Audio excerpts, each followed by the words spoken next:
કિરણભાઈ બેજાનવાલા પૂછે છે કે કાકા નિસંતાન હતા. કાકી એમના અગાઉ ગુજરી ગયેલા.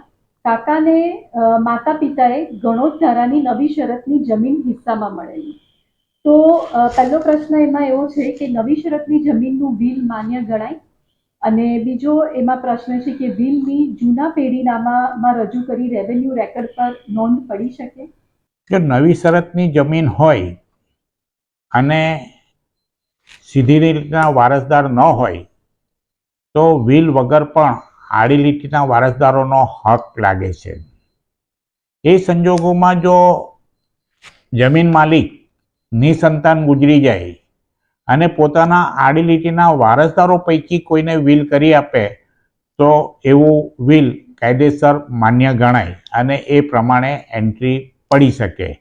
એટલે નવી શરતનું વિલ જ્યાં સુધી કાયદેસરના વારસદારો હોય ત્યાં સુધી એ સિવાય લોહીની સગાઈ સિવાય અન્યને ટ્રાન્સફર કરે તો કલમ 43નો ભંગ ગણાય, તો એવું ટ્રાન્સફર યોગ્ય ગણાય નહીં, એટલે એ ગેરકાયદેસર ઠરે.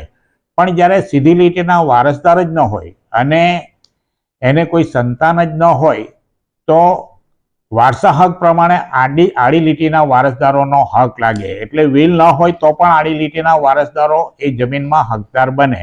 આવા સંજોગોમાં જો નિસંતાન વ્યક્તિ પોતાના કોઈક એક આડી લીટીના વારસદાર પૈકીના કોઈ એક વ્યક્તિને વિલ કરી આપે તો મારા મત મુજબ એવું વિલ રેવન્યુ ઓફિસર કાયદેસર ગણશે અને એ પ્રમાણે એન્ટ્રી પાડી શકે છે.